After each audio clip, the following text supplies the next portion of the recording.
What is going on, YouTube people? Neo Cards and Comics here.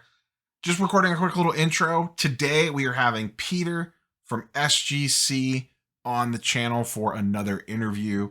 We cover a host of wide-ranging topics from the recent price changes, general kind of state of the grading industry, all sorts of different stuff.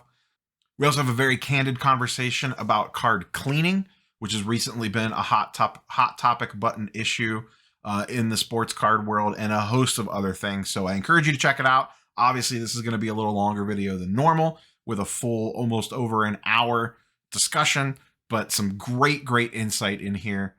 Take it in chunks, but I encourage you to guys and girls to listen all the way through it. So without further ado, let's go hop in to our chat with Peter from SGC.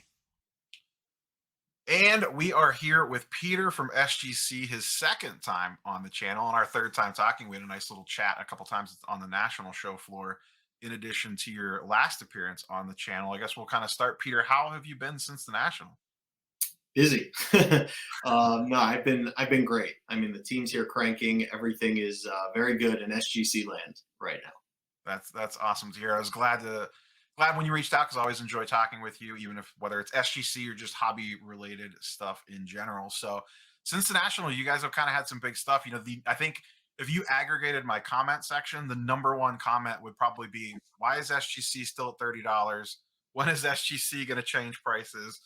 What are they doing? Why haven't they changed yet? So I guess we'll just kick off. You guys recently announced the pricing change. What is that, about a little over a week ago now, 10 days ago, Yeah. almost a full 2 weeks. So why now? Like, what was the, obviously I'm sure you guys heard the same noise. What was this plan to do this now? Was it just a matter of trying to figure out where you wanted to be at? Like, what was kind of the thought process and the why now? Yeah. So obviously a good question. Here's the answer. Basically, the reason we chose to do it when we did is because we had done something that had literally never been done by a grading company ever. And that's not only get our turnaround times under control, which is something that a lot of other companies seem to be struggling with, but more than that, really taking that service that other companies charge you $500 for and applying it to every kind of standard level grading submission that we get. So in other words, when they're charging $500 for an immediate turnaround time, we're offering that same immediate turnaround time. However, it's difficult to put a price tag on that, especially during such an unstable time in the grading industry. As the macroeconomic climate, unfortunately, continues to seemingly get worse and worse, therefore hurting the card market, we have companies that have been closed for over a year opening up rather rapidly and getting very aggressive on price very quickly. So I think that what ends up happening is that SGC is caught in this kind of web of all of these different factors, which is, first we have the national, PSA's back open, PSA goes lower, PSA goes lower again, and SGC gets immediate with its turnaround time, which we had been trying desperately to achieve for a very long time. It wasn't easy, but I was very happy we did. And I think what we wanted to do then is kind of wait it out and see what the hobby thought about this never before seen level of service. We really, if you notice, Rob, and you look back, we never called it immediate. We never pounded our chests and said, guys, it's now immediate. I believe we still kept it on the website at 20 to 25 business days. And we just kind of relied on word of mouth in true SGC style to get it out there that this insane level of service was taking place. I think the reason we didn't cut the price sooner was because we simply didn't know if once we got immediate, if that would lead to 100 more cards a day, 1,000 more cards a day, or 10,000 more cards. And I think that what we ended up doing is waited just long enough where we knew exactly where we should be. And I'm very pleased to say that I walked in this morning and truly felt like we made the perfect decision as far as kind of the tough position we were in and the tough position the hobby's been in lately. Yeah, and I remember last time I had you on, we talked about the whole, like, how do you balance that, having a little bit of turnaround time, but not too much. You know what I mean? You don't want to be back into that whole, oh Lord, we have an 8-month backlog. What have we all done right after you went on, Cardboard Chronicles last time at the very beginning of all this to a point where you went to zero backlog? And then how do you balance, like, where does that price need to be to kind of level this thing out where everybody's happy? You know what I mean? Like, it's a more affordable price for people that maybe don't, because one of the big comments that a lot of people would say is like, well, that's cool that you have zero turnaround time, but I'm willing to pay you less and have you guys take 60 days or whatever it might be. Yeah. Not every card in my collection justifies a $30 grading fee. Right. So, then you guys respond with the decrease in price. But I have to imagine the trying to balance that turnaround time versus price, like where does that medium need to be? Probably has to be a lot of conference rooms conversations to Oh, get look, to that point. it's near impossible to know. It really is. I mean, if you're really, really, really, really, really good at this, you can get it down to an educated guess. But in all honesty, it is just that, which I think is why the team that's led by a collector who is truly no different than the individuals that we serve happens to make good decisions, because we don't have to kind of fake it till we make it.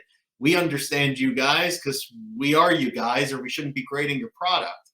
So I think that like I said, it's a really interesting one, and it's one kind of with no right answer. But looking at the feedback that we got, you have these people that are telling us never cut the price. You must hang on to this turnaround time forever, because this is just such a valuable kind of tool in my collecting tool belt.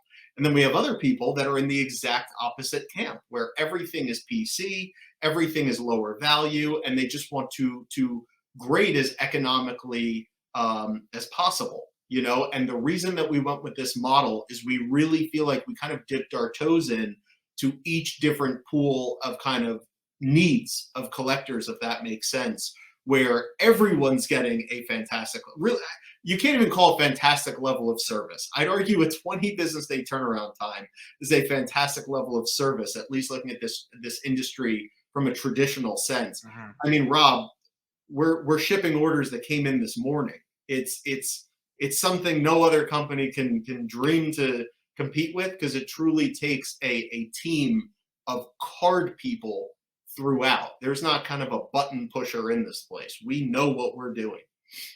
Yeah, to your point from earlier about, when you guys were advertising still like the 20 to 30 day turnaround time, and you're like, we'll just kind of let like word of mouth do the thing. And I remember people like DMing me, they're like, so this arrived at SGC this morning and it shipped in the same day. Is that normal? Right. And Right. it'll make its rounds around IG or whatever from different people. And, Right.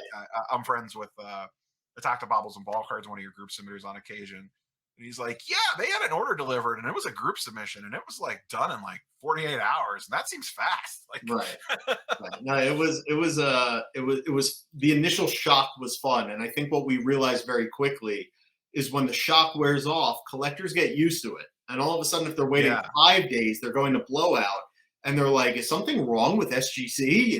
It's been 72 hours, that kind of thing. But the bottom line is that I'm sorry. I got asked by someone who said it's too fast. Something like he was complaining that, and I'm just like, yeah, sorry. Like it honestly is a pleasure, Rob. I wish the whole community loved SGC. I really, really, really do wish that. But I could say one thing, although it might be unrealistic for that to be the case, it's a really special feeling to me personally, to almost feel like my team is the team that's like almost like love us or hate us for whatever reason. Like, guys, it's $18 through a group submitter, or if you have a large quantity of cards and you get them back 2 days later. Think about where this industry was 2 years ago before SGC kind of took off. Like, I'm very proud of what we've accomplished, and it isn't easy. So, Yeah. Imagine if I could take you back to summer of 2021, go visit you in your office and be like, so like, just to let you know, in like a year from now, people are going to tell you that you're grading too fast. right, exactly, You have exactly. cards stacked up in your office, probably in card savers to grade. Rob, and this is just some real transparent, straight kind of facts for people. I mean, I remember in the kind of in the darkest days of that backlog, that first initial backlog that ever had come to SGC that we learned so much about or so much from. I remember, it was literally impossible due to the size of our company at the time to offer collectors the kind of customer service experience that we 100% look to provide just on bandwidth alone at the time. We were much more immature as a company than we are today. And I remember, for that reason, when someone would ask about the status of their order, it had to be a canned response. We physically could not write out the words to personalize these things. And I remember sitting with Brent, who I'm sure some of the viewers know. He is the world's greatest customer service representative, basically. And me and Brent were just trying with everything we could to come up with like the most sincere, like, we are so sorry for this, because and look, I think it shows now, Rob. Like, I am so fearful of backlogs that, like, one day we grew from it. That's for sure. They always say, like, it's about how you get back up rather than knocked down.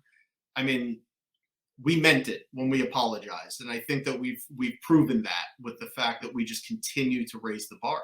So I mean, it's been almost a full 2 weeks now. How, I mean, you kind of hinted at it there. Like, how has, you don't need to get into specific numbers or anything, but how has the response been so far to, because I assume by now, we mentioned, but before we started chatting here today, there is a little bit of kind of like a delayed response mhm. to you guys do something and then people got to gather up cards and figure out what they want to send. How has been the early response been so far on the new pricing model and turnaround times? Yeah, so you even said, like, we don't have to talk numbers. The nice thing is I'll talk numbers. I don't care. I think the hobby should know how many cards SGC is getting. In fact, I'll take this brief moment to say how irresponsible I believe it is that some grading companies are not coming out and telling us what's entering their facility on a daily basis. The bottom line is the grading companies have been assigned the role of referee and leaders of cards. I mean, they are. I know some people don't grade cards. Some people don't like grading companies. I get that, but it is the role that we're currently playing to not come out and tell the public the state of this industry, meaning the barometer, how many cards are entering your building, to keep that close to the chest. In my eyes, relative to the hobby, I think it's criminal. I think it's so not the right thing to do. And I don't understand why these companies keep their inflow numbers so private, probably so they could pretend they have the leverage on you to keep prices artificially high, but whatever. Bottom line, to answer your question, we received today, I shouldn't say that. We were at about 7,000 cards in today. And our team, I actually have some of our operational leaders are literally over there. And by the way, it's Eastern time now. It's 7 p.m. 7:10. So they're working after hours. They're still opening the mail. We had quite a bit left over. If I had to guess, I'd say it was probably around 8,000, 8,500. Guys, that's not normal. Don't get me wrong. I mean, that's a day. And I actually told Rob before we started recording, there is a delayed effect, because remember, you hear Pete screaming into the camera to send your cards, and you have to get, assuming you don't hate me, you like, or excuse me, you get your cards, you fill out your invoice, you get them in the mail. So there's the postal service can take a good week for your cards to get here. So there is a bit of a delayed effect. And obviously we used the only real metric we could at the time, which is feedback, which is what are people saying about our announcement. And boy, did that blow us away. That was a great night for me. It was a nice feeling, believe me, to, after so much buildup, to just feel like collectors didn't feel like we let them down. But anyway, it was today, really. It was this Monday where finally those group submitters had sent their first initial orders. And like I said, we received a whole bunch of cards, 8,000 cards in SGC world. I got to tell you, man, that's a lot of cards. Like For a single day, yeah. that's no So joke. things are, these other companies are copying us. I'm not copying them. So I think that says something that we're doing it right. I'm going to pivot just based off something that you said a couple minutes ago. And I don't want to steal like anything from my good friend Gemrate Ryan. Do you guys ever see yourself having like a dashboard like system like that where it's like, hey, here's our weekly intake for the week and here's what we outputted for the week or anything like that? So I know we it's all kind of like, live and die by or at least I do. I love the Gemrate posts every day and the weekly yeah. updates and stuff. And for you guys, because you had zero turnaround time, it was actually pretty easy to kind of see like, you know, over the last couple months, kind of where you guys were actually sitting intake and Right. outflow wise, like roughly speaking. I'm sure it wasn't exact, but pretty close. Yeah, Since you you're guys had zero turnaround time, it was like, oh, right. okay, well, I guess that's how many cards they got in a day. Right. I mean, while we're on the topic of gem rate, and you know me, Rob, like I don't I don't hold back well, so I'll just give you my whole opinion. I mean, the individual who I guess created gem rate, I think is a fantastic guy. I met him at the national in person. I've spoken to him. Really, really good intentions behind that particular person. Just trying to make the hobby better, provide more information, and I certainly commend that. There are some concerns I have. I mean, just for example, Rob, it is not in SGC's nature to fake anything. But make no mistake, if one of these companies wanted to make an order, put 1,000 cards on it, and just go do 10 10 10 10 or 9 9 9 9 9 or whatever, it could be a lot more. I guess you'd say. A lot more believable than that. Even there are a lot of ways to get around this stuff, and I know for a fact that SGC is literally too busy upholding our turnaround time to even think about nonsense like that. It's not going to happen. But I don't know these other companies. Like, and they, I'm sure their leaders would say the same thing. Oh, come on, we'd never do that. And I hope that's true. But I do want to inform everyone that that is very doable. I mean, I could convince you that we sent out 10,000 more cards than we did today, and all I'd have to do is click some buttons. So, although there's nothing he can do to control for that, it should be known to the public that this is quite manipulatable. Manipulatable, I guess. Yeah, I know what you're going for. There you go. So that's the first thing. Second, I could talk about gem rate for SGC though. Generally is pretty on point. When you look at it in the micro, it's very different than what's actually happening here. However, in the macro, on kind of a monthly basis, when it comes out with the monthly numbers, what I find about those numbers for SGC is they're pretty close. I mean, give or take a few thousand here or there. So I think that's great. I think the elephant in the room is that, as you said, with SGC's turnaround time being so quick, it's even more transparency into what's going on. When the largest company, of course, there's zero transparency. We don't know how much of this are cards that were submitted 3 years ago, 2 years ago, during a very different time in the hobby, and we have no idea how many cards are coming in today. I just would do it differently personally. I would let the public know how strong the community is right now, how great we're feeling even about one company as opposed to another. I mean, that's up to them, but I think there is a certain responsibility when you're that big. Let's face it, it's like that kind of thing. Yeah. Uh, I, Okay. no, I mean, look, I was just saying though, even as far as gem rate though, like for example, today, I believe we sent out a touch under 5,000 cards. Okay. I'm not going to see that on gem rate, but on a Sunday when my team's not even in the office, let's say, we'll have numbers added. So it's a little funky style. Yeah, because he's just scraping pop report data, so it all depends on when it hits the pop report versus what you guys are actually sending out the door. Exactly. It gets a little murky there. But I do agree. I don't live and die so much by the daily numbers. I glance at the weeklies and then I do like a full, deep dive on the monthlies because the same thing. I assume there's probably a little bit of noise in there, 5 to 10% with all you guys either way. On Yeah. the four ways one. One thing I want to add though, Rob, because you asked a really good question. You said, "Are we going to come out with that?" Yes, that's not like, is there going to be, would there ever be a landing page or a dashboard that's just like, I don't want to say like a stock ticker, but like, maybe like it's done weekly. Here's what we took in Right. for the week. Here's what went out for the week. Right. It's a good question. So the thing about me, which I'm sure anyone who's seen me speak before knows, is that I'm very passionate, and that passion can drip into emotion. Okay, and that's something as a leader that I have to control. Just because I care what I feel the most doesn't mean I have a license to scream and yell and pound the table.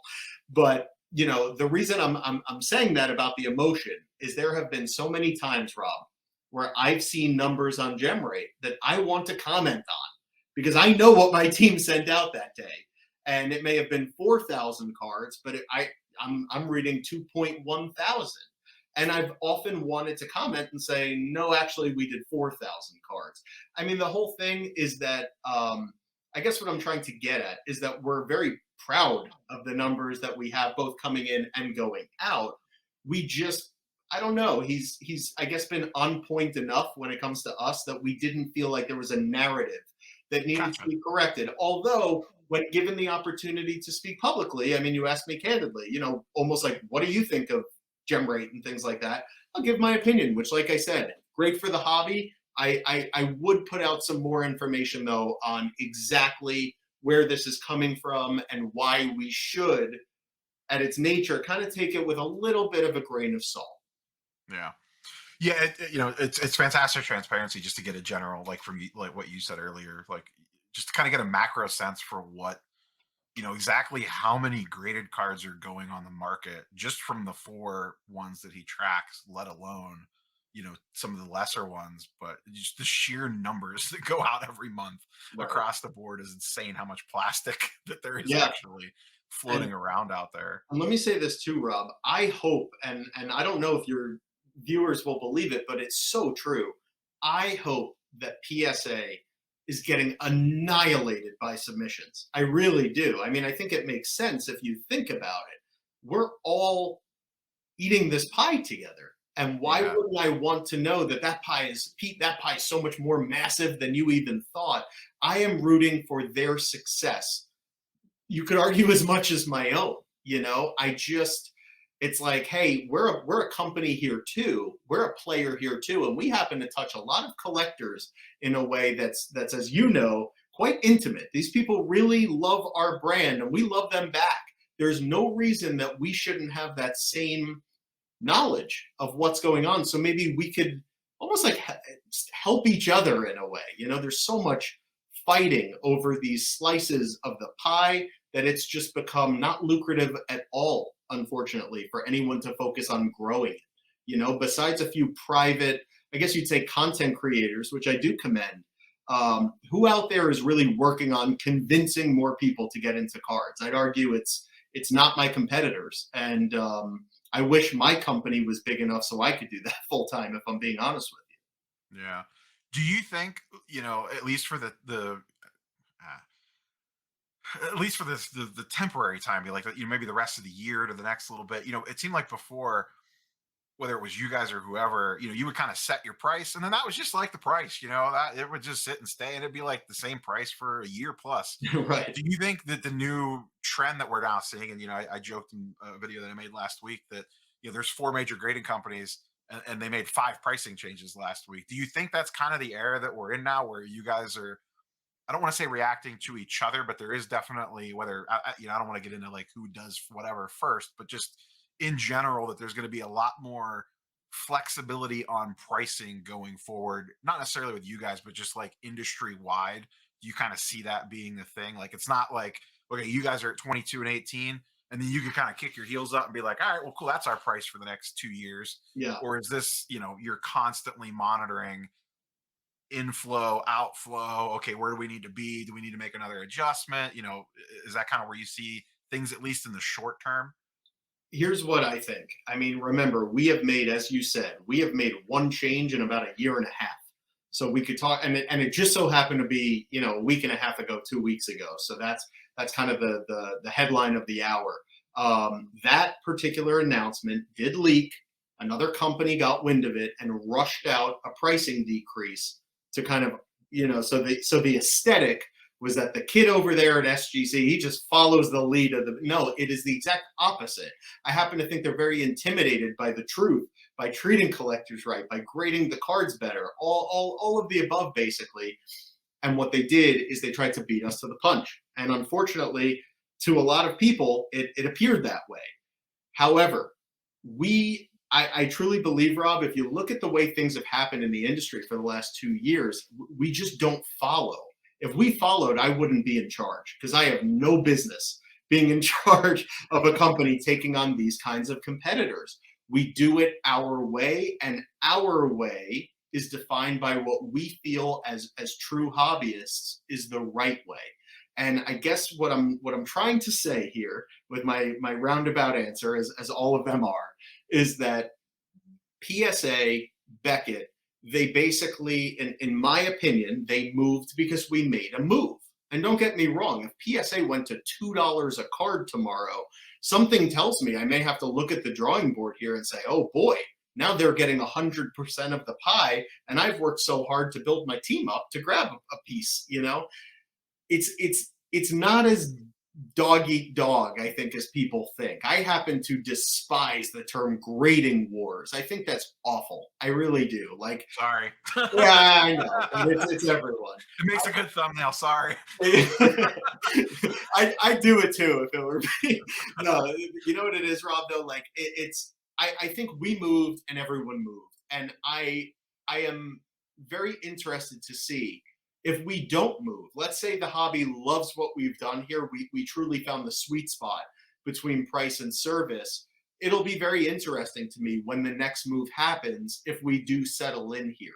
In other words, will one of these other companies try to go lower, like taking the charge from there, or is everyone settling in? I mean, the one thing I can do is speak to our status, I guess, SGC's demand, and I can't speak to the other companies, but I can tell you this: we just, I mean, this is a record day for us of all time. So we know what we're doing, man. When you treat people right and you hear them out and you offer them a service for free that other companies give them a big fat upcharge for, and it's a economical fee of $18 relative to where we've been in the past and the turnaround time, we just try to offer the best, service, basically, all things considered.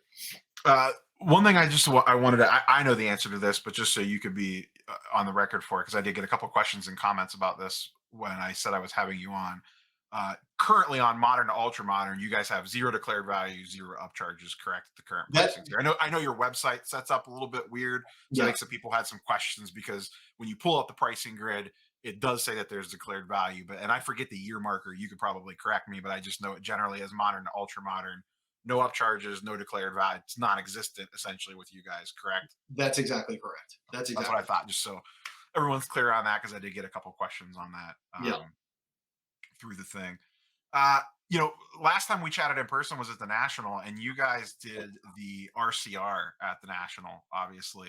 Yeah. And it seemed like I saw a lot of those on the show floor. How was the feedback for that? And we're kind of going a little bit back in time here, but how was the response to that at the National doing the art? Because that was your guys' kind of first time rolling that out. Did that go pretty well for you guys? Did you guys get a lot of positive feedback on it? I know I saw a lot of them on the floor. Right. I could say this, Rob. So the way that our team has navigated to this point, and the way that I plan to continue navigating for the foreseeable future, we quite literally make decisions in real time.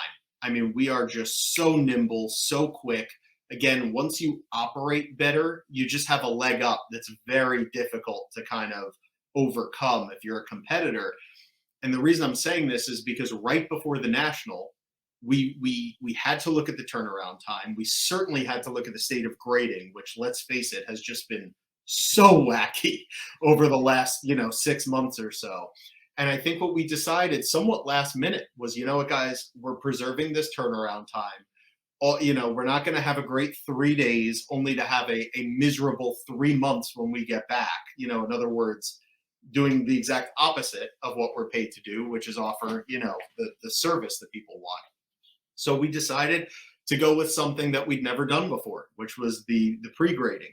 I could say, if I'm being totally honest, I always looked at pre-grading. I think I did, and others in our building did, the way that another company was doing it, just a total gimmick, total money grab, almost like an, oh, please, there they go again at this show, almost charging you like they're grading on site, but they're throwing a sticker on the card type thing. That was my thinking. And my thinking changed when I realized, wait a second, we're in charge here. We can do this how we want to do it, So instead of almost judging the process from afar, I really dug in and I said, how can we do this better? And a big reason that we haven't been at a show, Rob, since that initial National when we did the pre-grading is because we took so many individuals. There was such an excess of individuals and equipment to ensure the security of those things. We're as aware as anyone. You take the right hair dryer and heat that sticker. There's a lot of bad actors in our industry, as we know as well as anyone. We have security behind the scenes that I'm not going to discuss because why would I? But our pre-grade happens to be, in my opinion, quite secure. And in addition to that, the grading that was offered at the National, our head grader was literally pre-grading your cards. And I'd have it no other way. So in other words, when handled correctly, I love it. I happen to have some issues with the way it's been handled in the past, but it was a huge success. I mean, people really enjoyed the service. I would love to plug that thing in again somewhere where, again, it sounds corny, but the truth is, how you make a lot of money in this industry? You give collectors what they want. You treat people right. You help the hobby. And I happen to have not seen an opportunity with the news we just made, with everything going on, to plug in that pre-grade where collectors are like, that's awesome. They're going to be at this show doing it. But that will come, and we have a lot going on behind the scenes that I'm really, really excited about. Yeah, because that was going to be my. You kind of answered my follow up question of you did it at the National, but I don't necessarily think I've seen you guys roll it out anywhere else since then at like a Dallas show. And I honestly, that's been the hot button, one of the hot button hobby topics the past kind of 5 to 10 days has been kind of like the general card show narrative of is that market oversaturated now with travel costs, and how many big shows can the hobby support as we kind of contract a little bit. So from your guys' perspective too, I have to imagine the number of shows that make sense to make the trek out to on that list probably shrink a little bit as well. But at least I would think at minimum, you guys would probably be looking at next year's National as a potential to roll that back out again. I would have to imagine, correct? That minimum. Yeah, no doubt. I mean, listen to what I just said about planning this National. So the fact that the National's 10 months out, I'm not even close to making a decision on next National, because who knows where the world will be. Yeah. But exactly. I mean, I think that if I'm also being transparent with everyone, this may be a shocker, but when we go to a show, and we haven't been to many because of COVID, and then with the other companies closed, we had to maintain turnaround time. But when we go to a show, it is not, can we make money at the show? It truly isn't. The reason is because we are spreading our team. There are so many people behind me, Rob, that could do what I do, which is like smile, be honest, be appreciative, and talk cards because you know them. And when I send our people out to shows, they are spreading this brand like wildfire. So even if we break even at a show, even if we lose, it doesn't matter how much money the show may have cost as opposed to how much we brought in. It is undoubtedly in this team's best interest to send its real team members out to shows to kind of pound the pavement and let collectors know that there's a better way of doing this. And there's a team that truly does have their back. So, that opportunity hasn't come now recently due to just other, I guess, the opportunity cost of going. Mm-hmm. But that will be happening again for sure. Yeah, I know every time I walk past your booth at the National, you were kind of holding court there. And I made sure to get you first thing in the morning so we could chat. And then every time I walked by past that, you were kind of like holding court with a bunch of, submitters and fans of the company and you every time we walked by. So, and people, I forgot to mention at the top, we have direct access to you now. You have your own social media account, right? You're on what, Twitter and Instagram, I think? I'm on Twitter and Instagram, and I'm having this problem where like my day starts and I forget that I have to do that. And then I'm like, I've been on for like a week and I made my third post today. So I'm trying to almost keep up with it. The one thing I'm really trying to do, I've made an effort to answer as many direct messages as I possibly can. I mean, just trying to be different, just trying to, there's been some faces in this industry that have really taken the big time approach. Like, I'm now famous and you can't talk to me because I'm the face of this thing. And I just think, boy, is that an unattractive, really. Who wants to be in an industry like that? Like that's industries where you have to go to work, not come home and play with your cards. Like, so I've just tried to be the exact opposite of that, which is me as a person, which is believe me, I'm a real card collector. Ask my wife. I mean, that's easy. You say secret to Instagram. You just take a bunch of pictures of cards when you get them, and then you have them on your phone, and then you just upload them whenever you have time.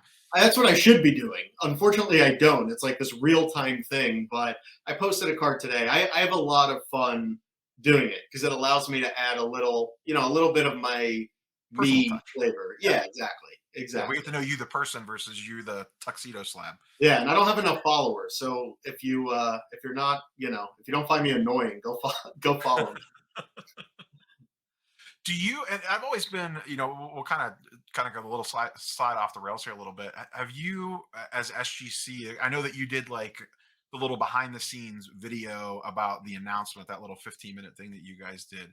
Has like the content? I don't want to say game, but the content space of you guys like actually publishing your own content, like a look behind the scenes, or like get to know the grader, or grading whatever. Is that something you guys have ever looked at or considered? Because I I don't, I know some of the grading companies are kind of starting to dabble in it, but I always, we're both friends with Dustin, the sports card dad. We always internally joke that, one of you guys pick a grading company, announce a pricing change, and we get more views on our videos than you guys do get on yours. Like, that seems backwards to me. that's actually very funny. Yeah. I mean, the truth is, I think there's no better team, better equipped to go in front of a microphone and speak to the hobby, like real talk, not some corporate company that's trying to, I don't know, go public soon, and they want a podcast because that helps with everything. It's not in our it really isn't in our DNA to go that route. So we stay true to who we are. And the fact is, we sit around talking, Rob. I mean, hours after the day, just about cards, about the fact that it was so crazy that a Justin Herbert card sold for this when a Joe Montana card is only selling for this, good or bad. We love this stuff. We really do. And we talk about it off the record so much that we've often said, a common thing that we say to each other is, dude, do you realize if there was a microphone here, how many views that would have got or listens that would have picked up? So it is such low hanging fruit that is right there. And I happen to think, guys, I've listened to a lot of the stuff that's out there, and it's not to say that it's all a certain way, but from the grading perspective, I want more, if that makes sense. I mean, I've heard all this. Like, yeah, Yeah. it's like, why don't you take off your mask, and let's really let's talk here like people. You know what I mean? I think Mhm. you get what I'm trying to say. For So sure. that's definitely a void that I think our team 100% will be filling. It's just a matter of when. I mean, here's a little news nugget that's not exactly official yet, but will be officially announced in the near future. We are moving. We're moving to a very large facility, and when you're moving, it's not that we don't. One thing we don't like to do at SGC is start something and kind of half-ass it. Honestly, like we like to do things as best as we can. And starting a podcast right now, it might not be the perfect timing to really see it through and make sure it's the best version of that podcast we can make it. But that will be coming 100%, because like I said, I work with my team are my best friends, and I learned cards from Doug and Scott, and there's a lot of really awesome people behind this team, which is why we did that behind the scenes video, because I'm tired of just being just the guy kind of thing. Yeah. I don't even, you said moving buildings. I'm just like mentally trying to imagine what moving a grading company must even entail. But that just seems like, oh, no thanks. Yeah, I can tell you one thing though. Our capacity, the ability that we have to accurately grade cards and send them out, is going to go berserk when we move into this new space. Because in case you didn't realize, Rob, we grew very, very quickly. And what that means is we didn't have the ability, the luxuries really, of some of these other companies that had been growing kind of inch by inch over 2 decades. For us, it was an all out sprint over 2 years. We put such a large emphasis on the actual quality of the product that I'd be lying if I said that I could just I guess you could look at our facility through the sports card investor space, but I want to, I want the best everything. I want to have the best facility too. So I'm looking forward to kind of, in a sense, doing it our way now, where everything is just a little more efficient, let's say, and that's going to certainly lead to an uptick in production of graded cards. Yeah, I'd have to imagine it must be pretty nice to be like, okay, we actually get to sit down and plan this out the way we actually want it versus kind of running around with chickens with our heads cut off of no, we just need to hire a bunch of people, get them in here wherever you can make an office. That's a closet, it's an office now, or a grading room or whatever, to try to get through the situation that you guys were in, during the peak of the craziness. To Right, actually probably sit down and be like, no, no, no, it doesn't make sense to have this room here. It should be here, this station here. It needs right. to be here from the ground up is probably refreshing. It is. I could tell you one thing. The other companies, they have that already. They have that. No, that's there. No, that should be there for efficiency purposes. And we're the ones that are taking in a lot of cards and we're sending them out kind of like almost the same day. So it does prove the fact that when your encapsulators understand cards, and then you have a great quality assurance department that sees every single card. My point is, you have card people. That's the way to run a grading company, and it's just not. It's that's an opinion. That's totally subjective, but my sincere opinion is that's how you do it, or I wouldn't be doing it that way. Yeah. So it's worked for us so far. Kind of touched on it briefly earlier. How closely do you guys monitor like the general hobby trends to kind of get a vibe? Like we talked about, like, there's kind of been this sentiment around, oh, there's too many card shows, or oh, look, retail wax is actually starting to sit on a shelf at Walmart, or oh, prices continue. Look at the last golden auction or whatever. It dropped, this Jordan's selling for this now. It's down like another 20%.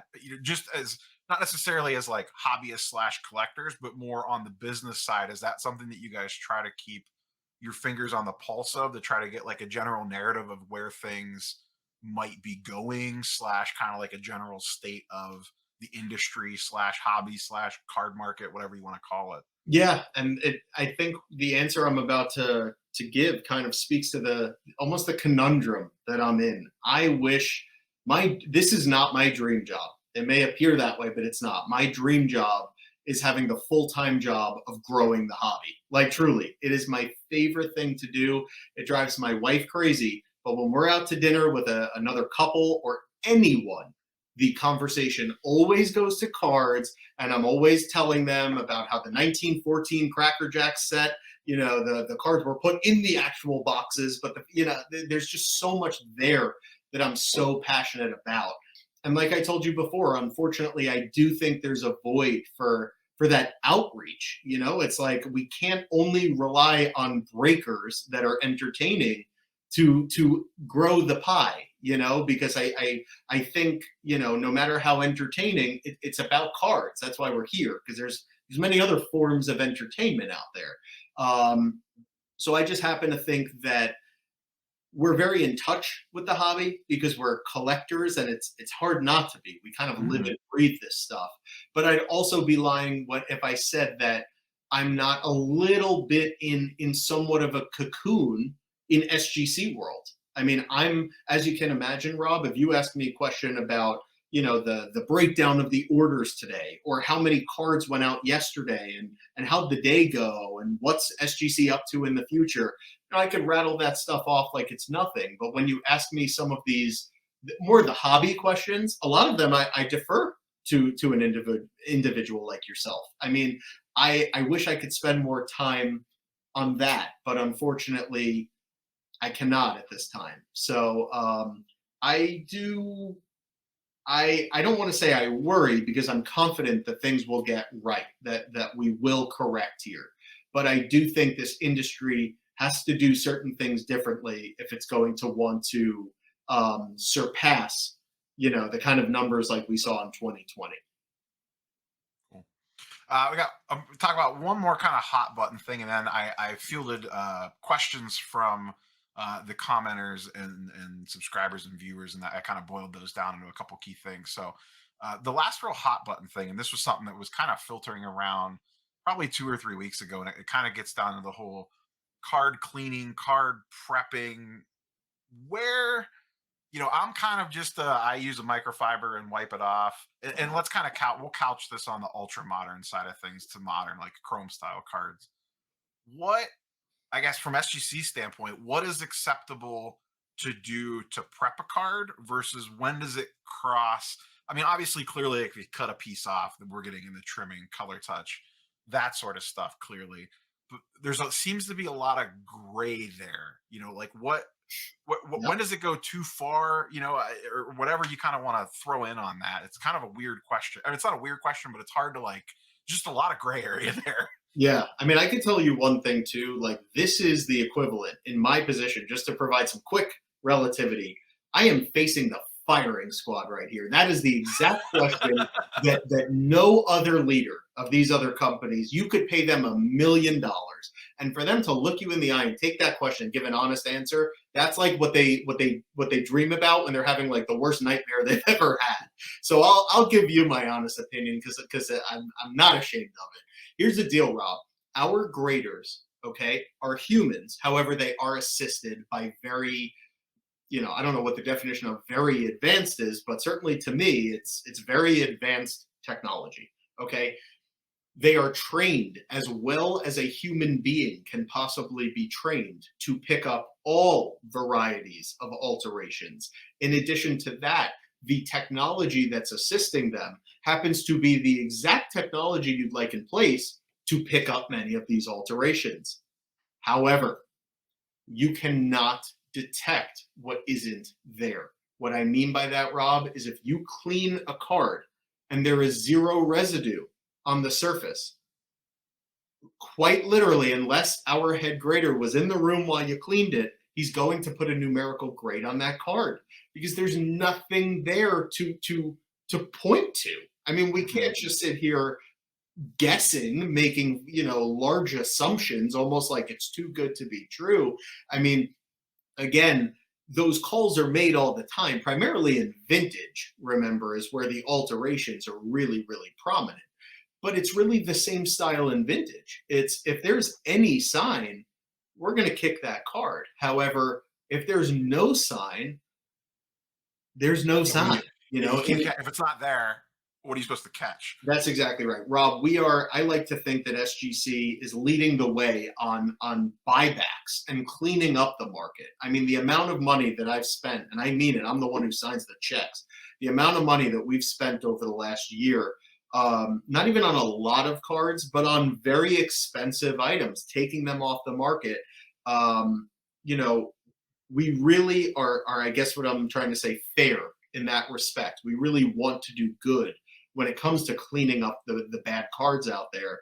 However, we were once given a card where the person had claimed, I don't know if it was on Blowout or somewhere, but someone claimed that the card, I believe, had I think it was a surface issue. Oh, it looked like something was almost pressed down, imagine, when you kind of look at picture 1 and picture 2. And we get the card back and we're looking at it. And we're looking at it again, and then it gets passed to the other grader and goes back to the head grader, and then it goes in, I won't even use the name of the machine, not to give anything away, but it goes in this machinery and we blow it up on the big screen. There was no sign of anything. And the truth is, you could make the argument that whatever photo was there was doctored, Yeah. So the last thing we're looking for is an out. Like I said, I've spent so much on buybacks that if I wanted to, I could have been, tried to snake away, whatever it is. It's just that, remember, like, you can only see what's there. And if nothing's there, you tell me, what do you think we should do? If nothing is there, what should we do? Yeah, I mean, that was kind of, when this kind of went around, my general take, and I come from, because I dabble in both the card and the comic book industry. Mhm. And on the comic book side of things, the things that are acceptable over there are drastically different. I find it What fascinating. and it's a collectible medium. They're both paper/cardboard based.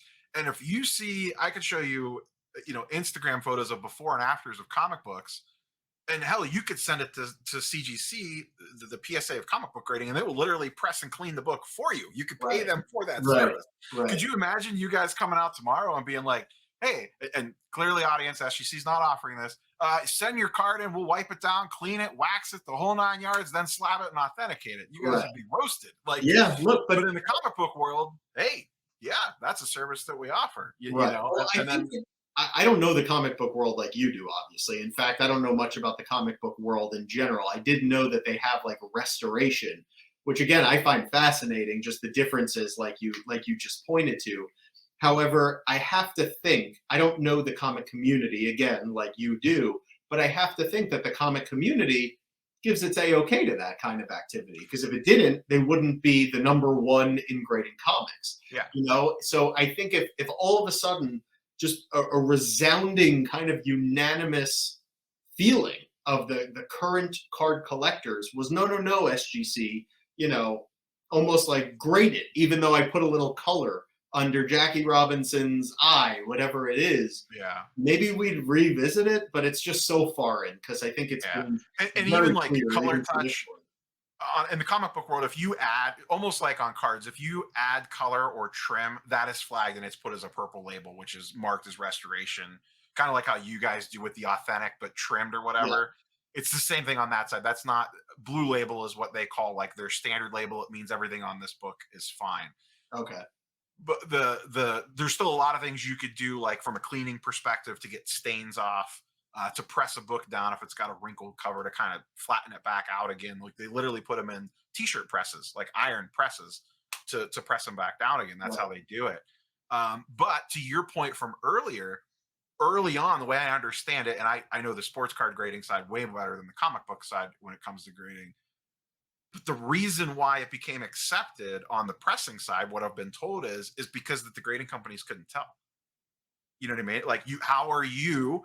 So nothing was added, nothing was taken away. The book was flattened out a little bit, and it's not like they're making it like a pancake, like paper thin flat. They're pressing it back down to a degree of where it would look like where it came off the line. Right. It gets in the grader's hand. They can't tell that anything was done if it was done properly. So to your point that you just mentioned a couple minutes ago, how are you supposed to catch something that's invisible that doesn't And air quotes exist? I can tell you, Rob, almost for a fact, this interview, as I said on the last interview, we're live right now on the TV and in multiple boardrooms. They're watching this, they're taking notes. How do we counteract this truth thing that SGC's got working for them? And I could tell you, it wouldn't shock me if they come out and start giving the answer that I just gave, because it's kind of like we were the first to the punt. Like they took the blow. We were worried what the public would think. But now that Pete said it from SGC, maybe if we say it as the big guys, it'll all be okay. It wouldn't shock me if that happens, but let's face it, for the last 20 years, this issue has existed, and all we've kind of got from the grading company is a big, hear no evil, see no evil type thing. And that's just, again, totally irresponsible. It Yeah. just really is. So I almost, like I said, I leave it to the card collecting community as a whole to at least base almost my own collecting opinions on. But it's at the very least, tell the truth. Just come out and tell us what you could do. Tell us what you can't do, but just tell us, for God's sakes. So Yeah, the sentiment definitely seems to be, because I ran like a bunch of polls on this, and once again, the sample size is, maybe 1,000 voters, and it's specifically my audience. But generally speaking, the majority were like, yeah, you could use some type of substance to get like a nasty fingerprint off or a sticky substance. And, everyone's definitely anti color touch trimming, like, the old school, like major right. alterations. But there's definitely a sentiment of people are out there that are like, yeah, sure. If I need to dab a little something on a rag to get something off of a chrome card and, it doesn't have any long lasting harmful effects on the card, that's fine. To be fair, there's also a segment of people that are like, anything beyond a dry microfiber is too much. You know what I mean? Like that's And the issue is we've had a bunch of Chrome cards where it's funny, like the card will grade out, and then upon going to encapsulation, literally almost from the time the card has been exposed, I guess. to the air or whatever. Exactly, whatever it is. Like in other words, we see that material, and we'll call it altered when it's there. Because let's face it, if SGC put a 9 or a 10 on a card with that on the surface, Yeah, now you're on and you cardboard. bought that card off eBay, you're like, thanks a lot, SGC. What am I paying for here? So again, if the evidence is there, we'll be the first ones to call the flag. It's that if the evidence isn't there, how do we even know there's evidence at all? It's that kind of thing. Yeah, if a corner gets messed up and someone pushes it down with a little tool or whatever, how are you supposed to know that the corner was as jacked up as it was? If Exactly. you know, And don't you're get not me wrong, my modeling head yours, grader, like, if he was here, our head grader, if he was here, he would say, "Believe me, I know what a laid down corner looks like," and they do. But I just want to be clear. You're right. Basically, Rob, it's the same way. You open up packs, I open up packs. If you think, I know, especially for a while, I was opening up a lot of retail, and it was the kind of retail where it would just be a mishmash. It was almost, the gravity boxes that mhm, they have at Target. mhm, The packs in those things do not get treated kindly. And basically, I'd buy a lot of them at a time. I'd open them up, and at the time, it was probably 2018, 2019. So whether it was the Tatis rookie at the time I was going for, or a Soto rookie out of 2018 update, if my card had a corner that was like this, for my own collecting purposes, believe me, I wasn't looking to grade my cards and flip them. I truly just wanted the cards. But if the corner was like this, I wouldn't just go, "Whoop, you're crazy. yeah, You're yeah, crazy. That's we're my all doing that. card. Why would I want, Yeah. what am I Hell, just just gonna putting like?" it in the penny sleeve in the top loader is going to do that almost on its own. Right, exactly. You know, Exactly. to a So degree. it's So, it's an area that the hobby definitely needs to work out. And I think as the grading company, all we can do is be very upfront and honest about our policies. And we hope that I guess for the collectors watching this, we hope that that's okay with you, because that does happen to be how we feel is best. And maybe not all will agree, but it's a tough spot to be put in. And the truth is, there is no perfect solution to it. There just isn't.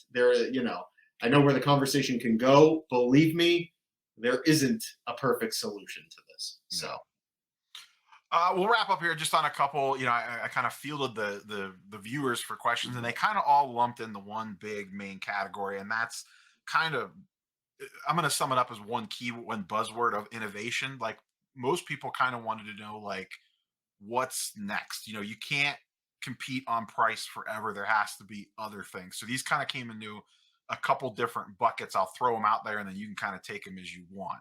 Uh, One of the big ones was, and I know you get this question a lot, was set registry, auto Rob, authentication. I can't Go ahead. answer Yeah, go ahead. I can't answer one question directly. You're gonna throw That's true. Yeah, seven good at point. me.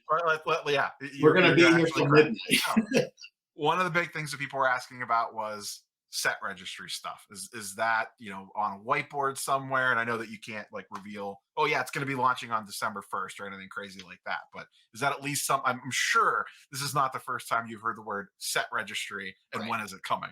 Right. There Or is it coming?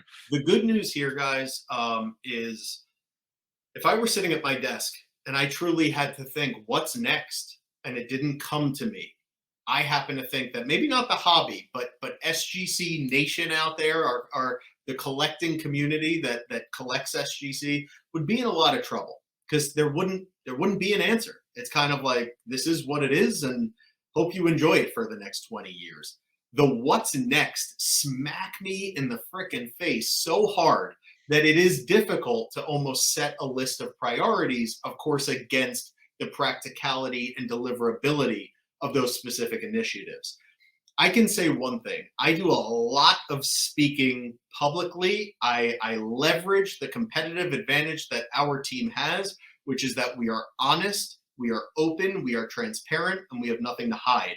And upon doing those speaking engagements, I've said in the past that I've been asked directly about some of the things you said, and are those on your radar? I can promise you there are very big things on our radar, and I'm not looking to oversell here, and it may not be the next announcement. In other words, the next announcement might not be the one that I'm referring to, but make no mistake, they can't outwork us. Like, Rob, I am so hungry to just take this hobby to just make grading like literally the coolest thing on earth. That, believe me, I'm not sitting here saying, well, we're it's tuxedo time and we're fast.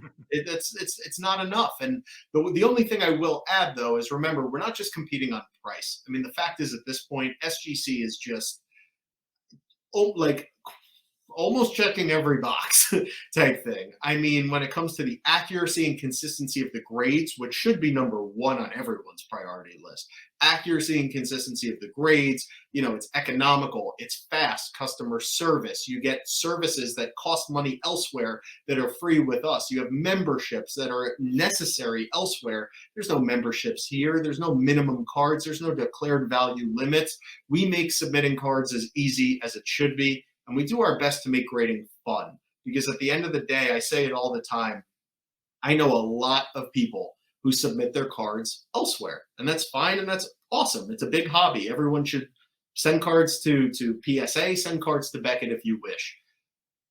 But don't do it for fun. If you're doing it out of fun, I'd argue you might not want to make that decision, because it's just not that fun, it seems, at least from the outside looking in. We're trying really hard here at SGC to make grading fun again, and part of that campaign is one of those initiatives on my board, as well as many others. I can promise you, it is not news to me that the community is hungry for a registry. It is not news to me that the community is hungry for some technological innovation from SGC. We're working on an acquisition right now that is going to quite literally change the game and flip the script. It is going to catapult us light years ahead from a technological standpoint from where we are right now. And like I said, it's something that we are very aggressively pursuing. So whether that happens or not, we have it's literally a laundry list. I can't tell you what's coming when and what order type thing, because we're truly attacking all of those initiatives as if they're kind of the next one up. But I don't want to raise hopes. Some of those initiatives are a bit away, because it's believe me, it's a lot of data. It's hard. It's not as easy as like, okay, I want this now. I wish it was, believe me, because guys, I'd give it to you in a second, I promise. But I think all I would ask as a consumer is that the dude hears us, the dude's doing it, and he's not, he's pulling out all the stops essentially. And I can promise you that is, every meeting I had today was on that. We're not sitting here just having fun saying, see, we're doing it fast now. So that's very important, but the other things are as well.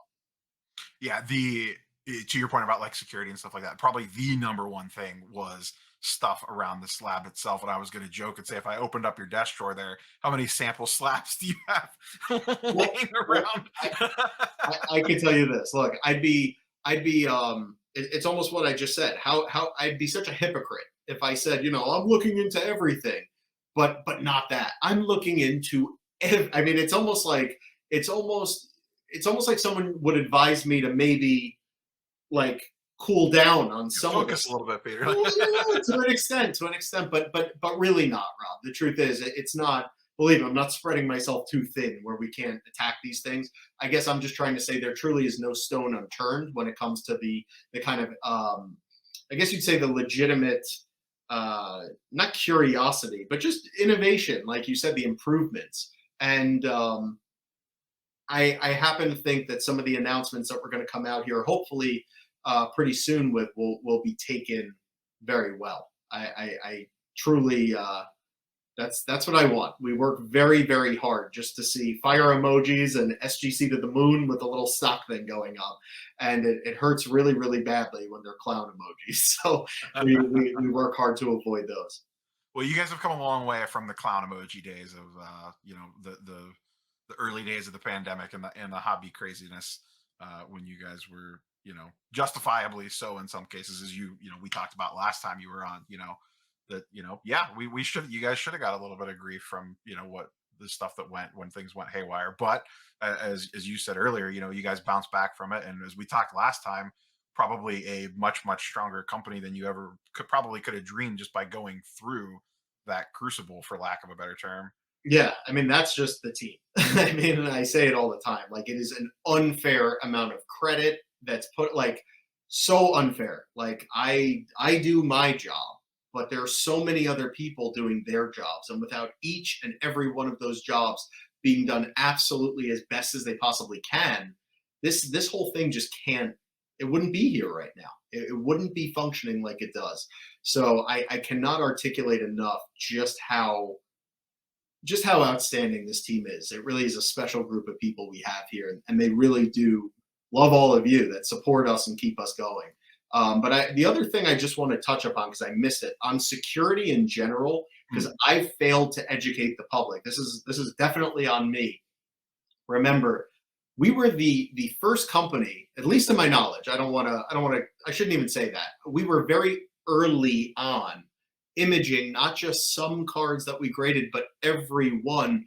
And it wasn't for fun. It wasn't to show you images of the card that you have right in front of your face that you just got graded. It was so that when you go to sell that card on the secondary market, the buyer, the potential buyer of that card, could type in a quick certification code and see the exact card in the holder in our facility.